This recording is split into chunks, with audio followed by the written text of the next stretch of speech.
Welcome to September 29th. Um, Today we are going to be going over the home close contingency, also known as the closing of buyer's property contingency. Um, Out in the marketplace, though, and out in the field, you'll definitely hear it being referred to as the home close contingency. We're going to go over the bump clause, and then we're going to go over secondary offers. And then I will explain how all three of these kind of work with one another. So, with that, as always, stop me at any time with questions. Um, I will say first that the use of the home close contingency hasn't been as prevalent as it has been in years past. Just again, with the nature of our, sellers market, it is not advantageous for a um, seller to accept an offer with a home close contingency. So if they've got multiple offers, this is going to be frowned upon in terms of a term. So if a seller has the opportunity to accept an offer without a home close contingency, they would. So it's kind of a big unknown because essentially it's saying that the buyer must sell their home in order to move forward with the purchase of this next home. So with that as well, I think it's very important to talk about this with your buyers at buyer consultations in terms of, in the likelihood that we would be in competition. We do want to kind of set ourselves up for plan B if we are not successful with a home close contingency, or on the flip side, if they were able to get the home close contingency accepted, um, but then when we talk about this bump, getting a plan in place if they were to get bumped. So again, I'll kind of explain this, but and ultimately where I'm going with this is having conversations about talking with the lender, getting them in a position to possibly do what's called a bridge loan, um, and setting them up for success to hopefully move forward with the property that they intended to, and still keep that home close contingency. Um, okay, so just trying to get my sidebar here kind of situated. Okay, so the home close contingency. So again, in the offer, it's referred to as the closing of buyer's property contingency. It starts at line 328. This offer is contingent upon the closing of the sale of buyer's property located at, and then you would identify the buyer's current property in this line. So I'm using 1234 North Main Street, Milwaukee, Wisconsin, 53212 as the example here. No later than X. So this date is the date that you have identified that this property is going to close by. Oftentimes, you're just mirroring this date with what is written into the closing date on page 1. So we want to close on May 30th. Obviously, we want to close on May 30th on the buyer's purchase. So we're saying to the seller, okay, we're going to close on our home, our current home, no later than May 30th as well. And oftentimes you'll see that where a buyer will close on their current property in the morning. The proceeds wire from their closing on the sale will then just automatically be sent right on to help fund the purchase. So again, just another like detail that would need to be figured out in your contract to close period. But that is often the case when there is a home close contingency. If closing does not occur by the deadline, this isn't highlighted here, this offer shall become null and void unless the buyer delivers to the seller on or before the deadline reasonable written verification from a financial institution or third party in control of the buyer's funds that the buyer has at the time of verification sufficient funds to close, or proof of bridge loan financing, which I had mentioned before, along with a written notice waiving this contingency. So what I like about this is that, and this is a change from the way that this used to be written. It wasn't so black and white before on what would happen if this date came and went and the buyer was not able to successfully close on their current home. Now it's pretty black and white. If the closing does not occur, then the offer is just null and void. It's dead.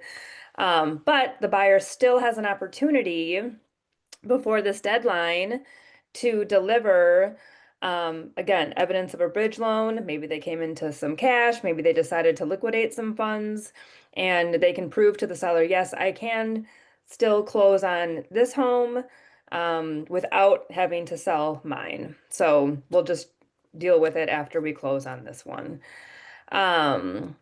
So delivery of note verification or proof of bridge loan shall not extend the closing date for this offer. So that's another thing to keep in mind here, that if they're going to be utilizing a bridge loan, that underwriting process has to be in place by the closing date that you've named on page 1.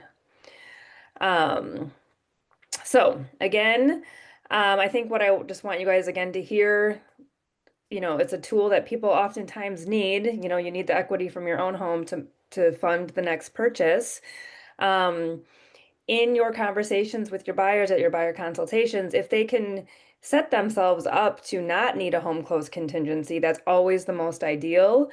Or plan B, Mr. Buyer, Mrs. Buyer, we need to see if you can qualify for a bridge loan just in case. So, okay, so the bump clause now, the purpose of the bump clause, as it relates to the home close contingency.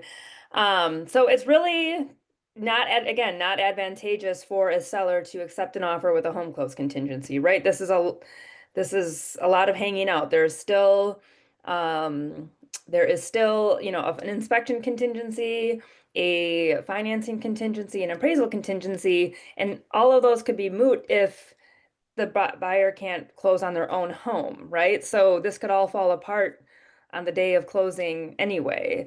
So in order for a seller to feel comfortable accepting an offer like that, buyers will use what's called the bump clause. And they're saying to the seller, I know that it's hard for you to want to accept this, but we're going to do what's called a bump clause, where you can keep your home active on the market. Therefore, it's easier for you to accept secondary offers more freely.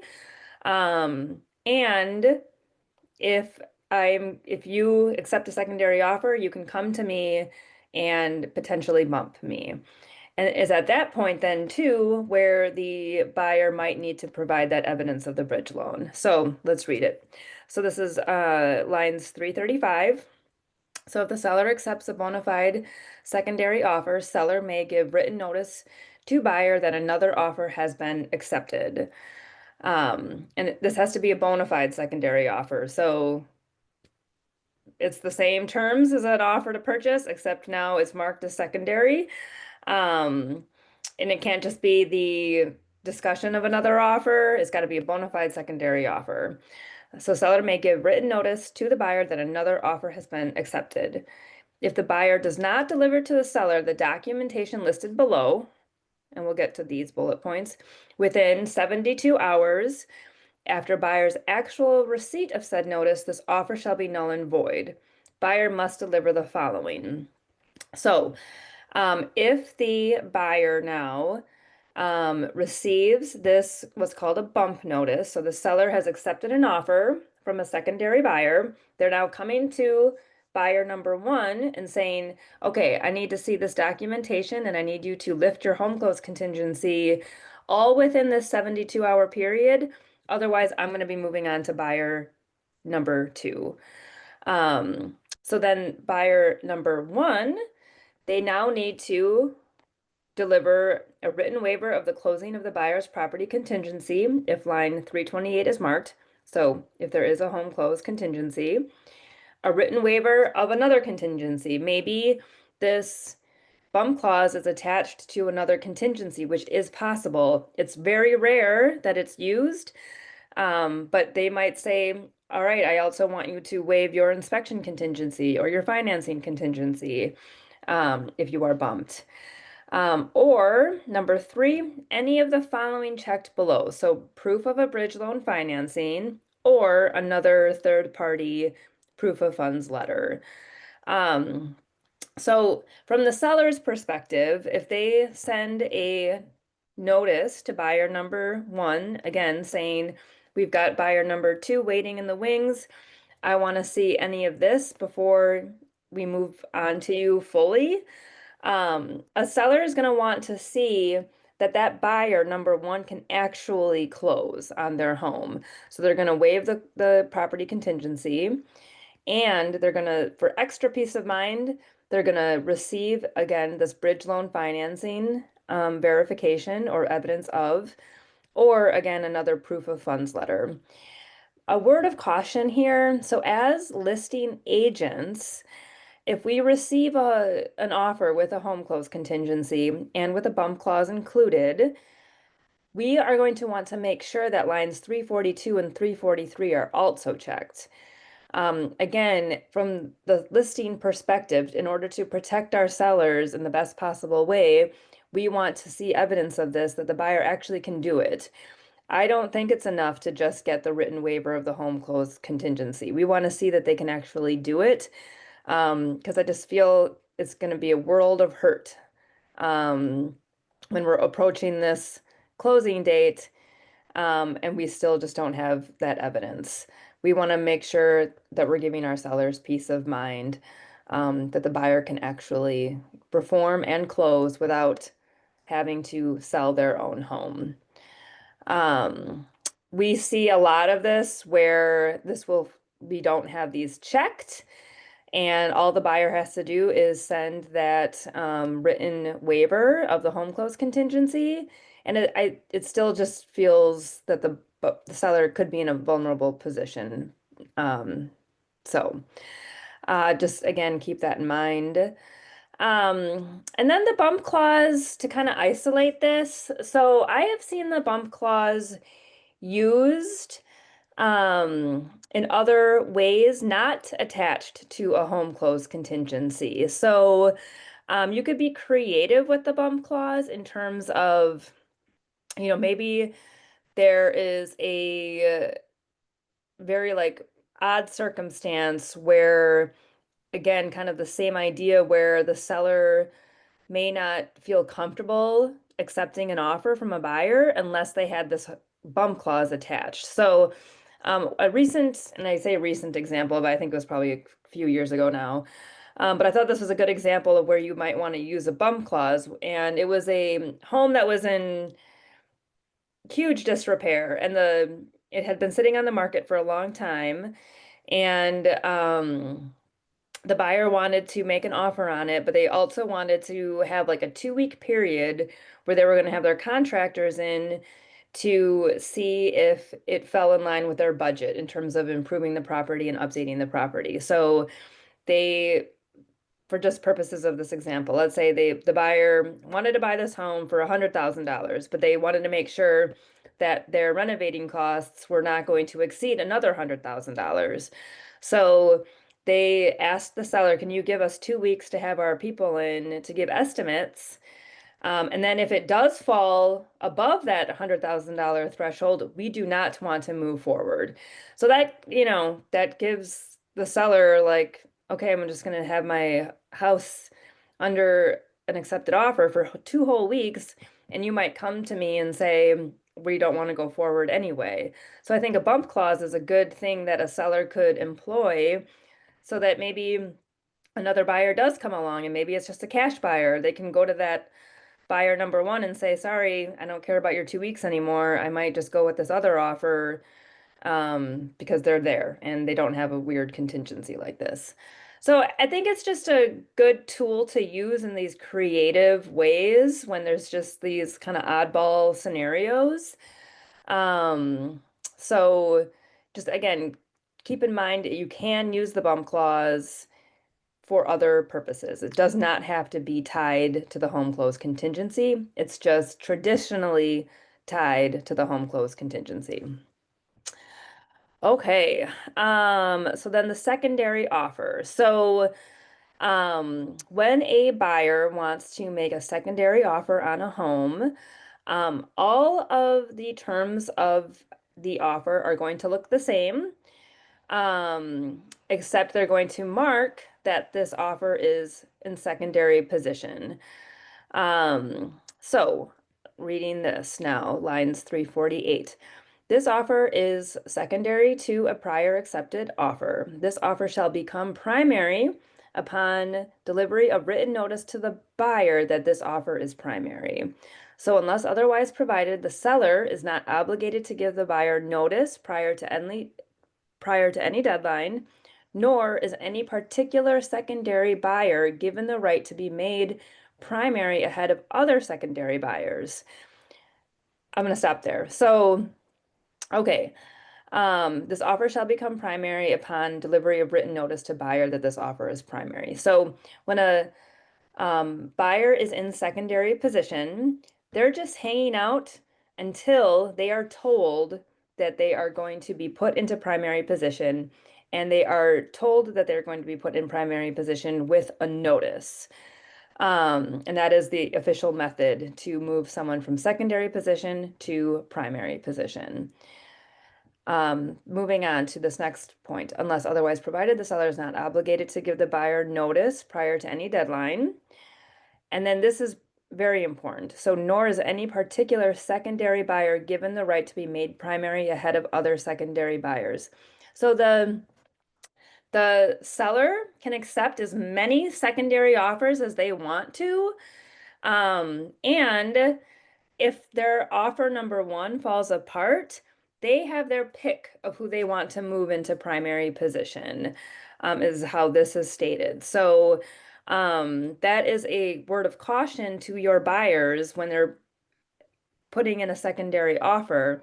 So yes, we're going to do this, but it's not set in stone that you are going to be put into primary position. Um, it also, even if there was only one primary buyer, or sorry, only one secondary offer, it's not guaranteed that if offer number one falls apart, that that buyer is going to be moved into secondary position. So that's another thing to keep in mind. Um, it's again, just because there's the existence of a secondary offer doesn't mean it's automatically going to go into primary position. So I think that's just a good reminder for the buyers, like we can do this, but this, these are the risks with it. So moving on. Buyer may declare this offer null and void by delivering written notice of withdrawal to the seller prior to the delivery of the seller's notice that this offer is primary. So, actually, I'm going to read the next one and then we'll tie the two together. So, buyer may not deliver notice of withdrawal earlier than blank days after acceptance of this offer. So, it defaults to 7. In my example, I put 4. So, what this is saying is the buyer is going to be, we have an accepted secondary offer with the seller, and the buyer has committed to hanging out into secondary position for at least 4 days. They cannot withdraw their offer. They cannot withdraw from secondary position at any time prior to these 4 days. Once this 4 days comes up, then the buyer is just going to continue to hang out. At this point, on day 5, if they want to withdraw their offer from secondary position, they absolutely can, or they can just keep choosing to hang out in secondary position. Maybe it's a scenario where, they haven't found anything else to write on, so they might as well just stay in secondary position. But as soon as they want to write on something else, then you're going to send that notice to the seller saying, okay, we're done hanging out. We're withdrawing our secondary offer. This deadline is meaningful for both parties. If you think about it, it's more advantageous for a buyer to keep this number low. I've seen it where a buyer has only committed to sitting in secondary position for, maybe a day. Um, it's more advantageous for the seller side to have this, excuse me, to have the date be, sorry, the days count to be larger. So, let's say a seller accepts an offer, a secondary offer, and they're waiting to see about getting through the inspection contingency. If they maybe they want to negotiate with a buyer who's writing a secondary offer to say, I want them to hang out in secondary position for at least 10 days while we're working through the inspection contingency so that I know that if this deal falls apart on inspection, that I can move on to buyer number two. So you really want to kind of be mindful of where this count lies. Again, it's also a negotiating point, I guess, is my message to you guys. So, um, okay, so now, again, recapping and working all three of these together. So, we've got in using the secondary offer language. So let's say, well, first let me backtrack. I'm going to say that a secondary offer can be written at any time. Um, and um, you can write a secondary offer on a home that has an accepted offer, even if there is no bump clause or home close contingency in the offer or in on the offer that you're planning to write on. So if buyer number one, maybe they don't have a home close contingency in their offer. Maybe there's not a bump clause in their offer, but this is like the dream home for buyer number two. So they're just going to submit a secondary offer just to see. Like that is completely an option for a buyer. They can just, again, hey, I just want to see. This is a home I've always wanted. This hits every button. Let's just write a secondary offer and just see. So again, and with conversations with your buyer, just know that that is an option for them. Um, with that though, the only way that a seller can remain active in the MLS is if there's a bump clause on their offer with buyer number one. So the likelihood of that seller being able to get another offer is increased because of the fact that they get to keep their um, listing active in MLS. So that is really generally when secondary offers are being written because, as a buyer is searching, as a buyer's agent is searching in the MLS, if they come across a home that's listed as active, they can get the information that yes, there's a bump clause and okay, so writing a offer with a secondary on this particular listing might be more successful for this buyer to actually get it because there is a bump clause. So if it is the case where a seller has a bump clause in place, and buyer number two comes along, we are going to write that secondary offer. Again, it's going to look the same as it would be as a primary offer, except we're going to include this X to indicate that it is a secondary offer.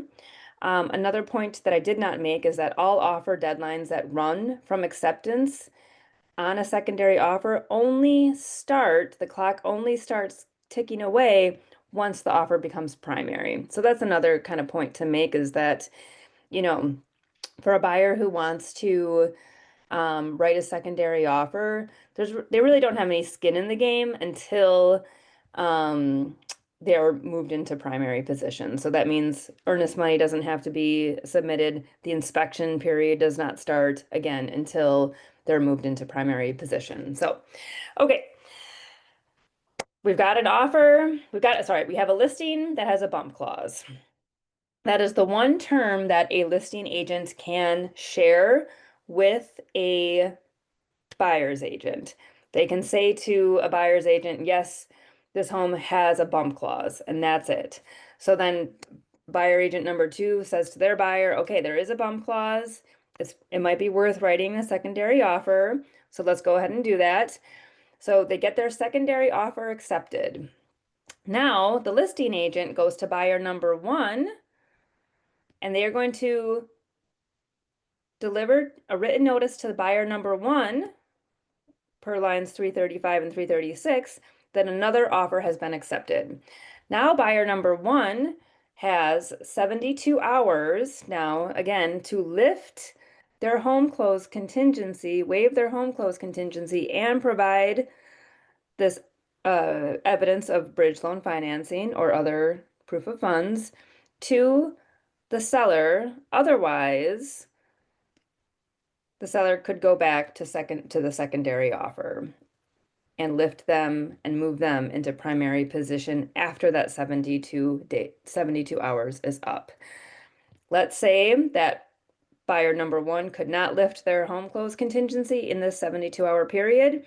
These guys are going to execute a cancellation agreement.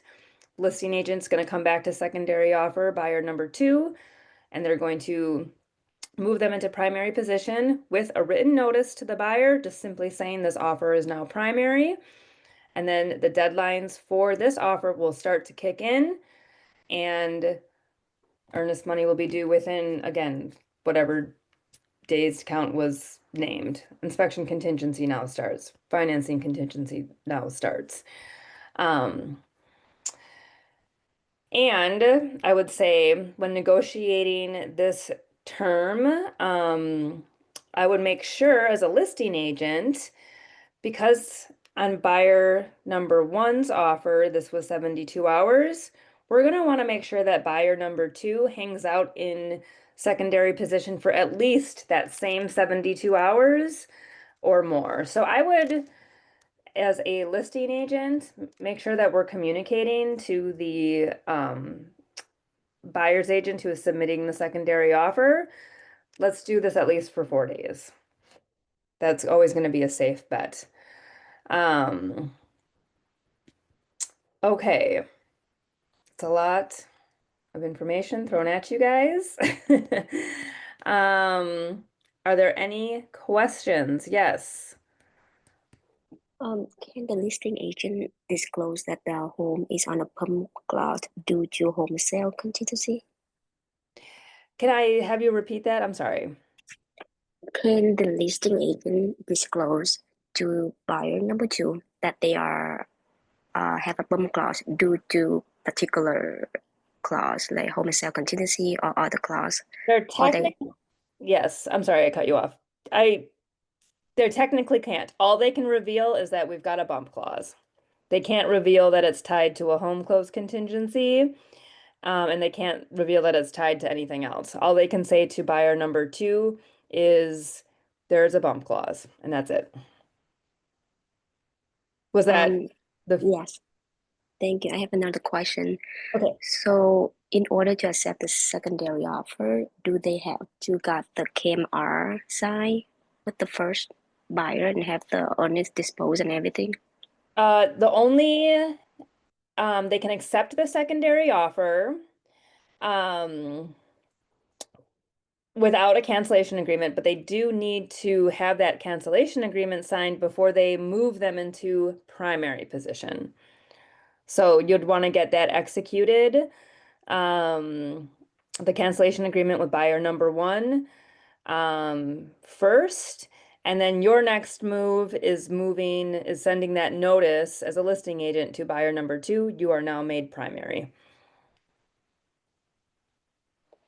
Do we have to send a proof to buyer number one, the whole WP level of buyer number two for them as a proof? No, you don't have to send anything. All you have to send is the notice moving them into primary position. Okay, thank you. You're welcome. Good questions. This is Teresa. I just have some confirming questions. Yes. And I think I know the answers to a couple of these. So, number one, your buyers can never have two offers out there at once. So if they're writing a secondary offer, they are not writing any other offers on any other properties until that time period expires, or they are, yeah, until their time period expires, correct? Correct. So Okay. that's why when I was kind of saying when you're negotiating that um, withdrawal deadline, for lack of a better word, as a buyer, they're going to want to see that as tight as possible, Right. day, Okay. 2 days, in case they want to write on something else. Um, so yes, because they do need to withdraw from secondary position before they can write on another house. Yes. Okay. Yep. And then as a seller, so they can't accept a secondary offer. Hold on, let me rephrase this. They can't, unless if there's a bump clause, then they can accept the secondary offer potentially. But if there is no bump clause, they can't just bump the first offer. Like they can't just, a better offer comes along, they can't jump and take a second offer. They have to stick with their current offer. They can accept a secondary. They just cannot bump or do anything to buyer number one unless that bump clause is in place with buyer number one's offer. So that's why it's like, yes, we can write a secondary offer, but if there's not a bump clause, the likelihood of this ever moving into primary is pretty slim. That's Um, only if it falls apart, deal number only if one. it falls apart, right? Okay. So So yeah, keep going. Okay.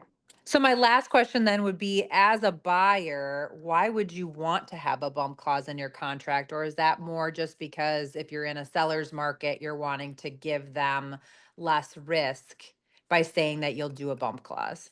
Right. So, like for me, when I'm writing a home close contingency, I will not include a bump clause and see if they will go for it, So Yeah. that's you're spot on. Like a buyer would not want that. So a seller is going to want it, obviously. So I'm just always going to see if the listing agent is going to counter that back.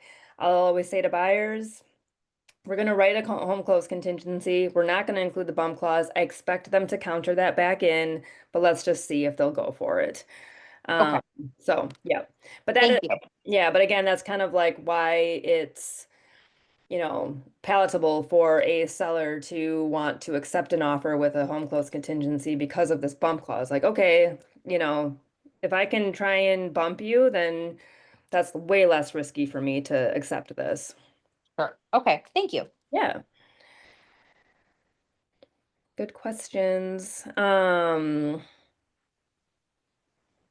What else? I think what I really want, again, I kind of drove this home, but I just feel like we've run into this a lot, but like, I'm gonna go back to my computer here to our, just this idea of making sure that we have these checked. We've just run into a lot of issues where Um, like a listing agent has come to me and said they just waived their home close contingency and they didn't give me anything else. And I'm like, what were these checked? And if they weren't, like the buyer's not obligated to. So again, just kind of from the listing agent perspective, to protect our sellers, we got to make sure that 342 or 343 is checked. And both, I would just do both.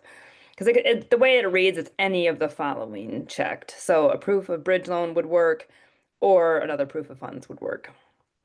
So, I agree with you, Steph. This is Emily Gilders, and I had um, a listing during obviously a seller's market, and buyers wrote without a bump clause and a home sale contingency. And so we did counter back adding the bump in, and they're like, well, if we hurry and get whatever wealth management company or financial planner to show, some kind of proof, hmm daddy's money or something, yeah.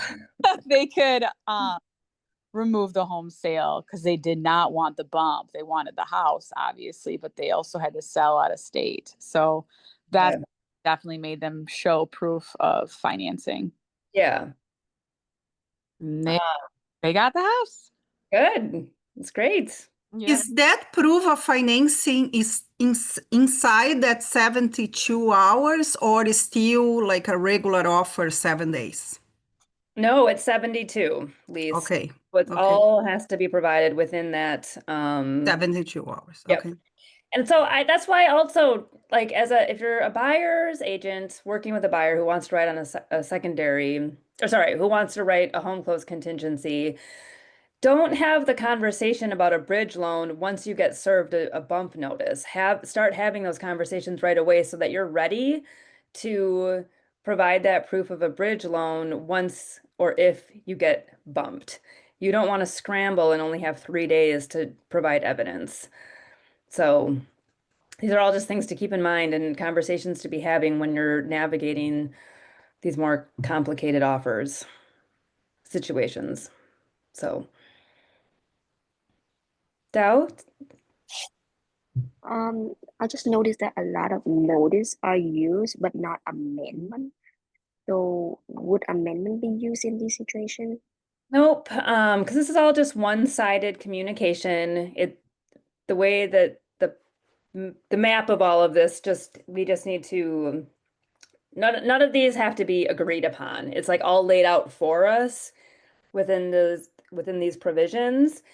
And then we just need to use a notice now to communicate all of this one way. But we don't have to have the parties agree on this because they're agreeing to it right now. So that's why a notice is the appropriate tool to use. Good question. Okay. Well, that was a good clarification because when we are dealing with this very like these properties that have so many people than one of the property, and I have been asked like, are you accepting secondary offers? And because maybe my ignorance with some stuff, I'll say, well, not at this moment, but maybe I should say yes. You know what I mean? It's just because I probably learning more about that. So 100%. I mean, as a listing agent, if someone's willing to give you a secondary offer, just say yes. Why not? I mean, you can use it. I mean, I hate to, well, just more again, kind of like negotiating power. You know, you can use it as leverage with buyer number one. So it's, and that's not the sole purpose of why you would accept it. I'm just saying that there's no, if someone's willing to give you a secondary offer, even though there's no bump clause and there's no home close contingency on the first offer, then there's really no reason why you wouldn't want to. I mean, and then you can negotiate the terms as it's a completely separate offer from the first one. So, you know, you could negotiate a better offer. Although I've had listing agents feel burned because they receive a secondary offer that's way better than the first one, and they've felt a little gun shy about presenting that offer to their seller because, you know, it's better than their first one. So that can also happen now that I'm talking through it. So I guess just be aware of that too, or have that consideration too.